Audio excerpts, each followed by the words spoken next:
Let's move to this now. The Road Traffic Management Corporation is calling on motorists to use their end-of-year bonuses and stockfill payouts to fix their vehicles and renew their vehicle licenses. Now, this is ahead of the busy festive season travel period. RTMC spokesperson Simon Zwane joins us for more. Mr. Zwane, good to have you on the program this evening. So the RTMC is urging motorists to use bonuses and stockfills very wisely or responsibly during this time of the year. Why is this message especially critical at this time of the year? Yes, thank you very much, Sinclair.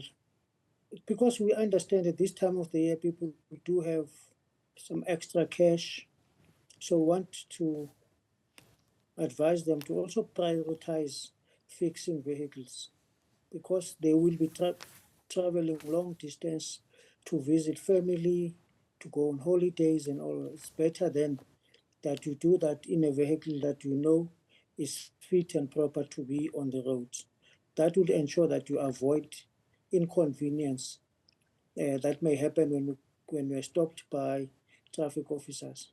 Already to now, traffic officers have stopped more than 220,000 vehicles on the roads. And they have discontinued more than 600 vehicles that were not roadworthy, should not have been on the roads. So it is for that reason that we continue to advise motorists to fix those vehicles before they take on their long distance trips. Yeah, but we do know that this is a busy time on the roads. We often see a spike in road accidents, especially during the festive season as well. How much of this is actually linked to unroadworthy vehicles or even expired licenses? Yeah, the majority of the road crashes we see on the roads will be caused by human factors. About close to 90% of them are caused by human factors. That is reckless and negligent driving, speeding, driving under the influence of alcohol and those. But then vehicle factors also account for about 6% of these crashes.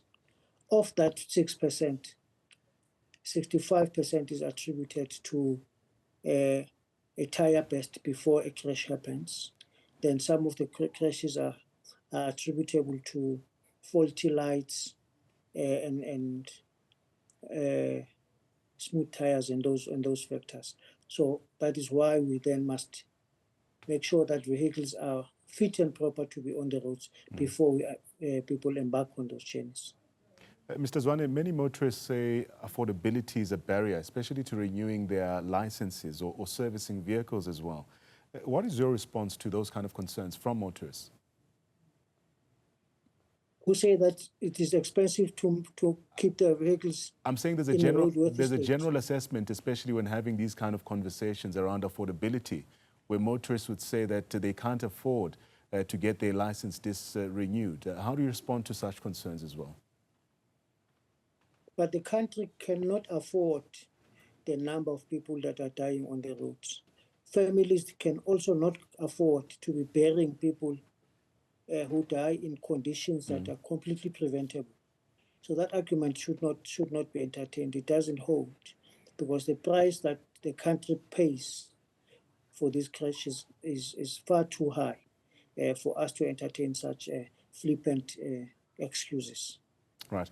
So what are the most common roadworthiness issues, especially when observing as the RTMC during year-end inspections, especially during this time?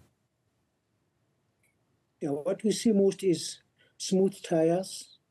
It will be faulty brakes, lights that are not functioning properly, and sometimes there will be steering columns that are faulty and the suspension that is not working properly, and also the wipers that are not functioning properly. And the wipers become important during this season because it's a rainy season and drivers need to be able to see the road properly. So those wipers should be working properly. And the windscreens, cracked windscreens, particularly on the side of the driver, are also a major contributing factor because that cracked windscreen will attract sunshine onto the windscreen and then it magnifies the sunshine and making it difficult for the driver to then to have a clear vision of the road. Yeah. Mr. Zwane, while we have you on the program this evening, I also want to get an update on another accident that was reported on our roads. What's the latest on the accident that happened in the Western Cape particularly, where 6 people died between Lutzville and Ebehaza today? Yeah, we've sent a team down there to investigate that crash. We're expecting them to provide us with a preliminary report tomorrow morning, so we'll know what could have caused that accident. But we are attending to all of those matters. Our investigators are attending to all of the crashes where 5 or more people are dying on the roads, and an update will be provided to the media and the public in general by the minister in the next 2 weeks or so. Right. And finally, from a safety perspective, what are the minimum checks here that motorists should consider, especially when traveling for the holidays? What should be the steps that they complete at every moment before embarking on those long-distance trips, especially? Yeah, anyone who will be traveling this festive season must firstly check the weather forecast, ensure that they will be traveling when there is no rainfall.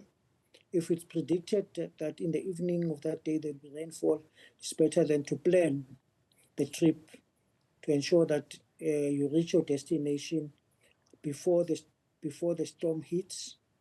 It should happen that the storm hits while you are on the road. That becomes then a time for you to take a break until the storm passes. We also advise that people should not drive over flooded bridges at this time of the year when it's raining. Another factor is that people should also consider that most of the crashes happen at night or early hours of the morning. So if they're going to be traveling, they should plan to ensure that they avoid traveling during that time.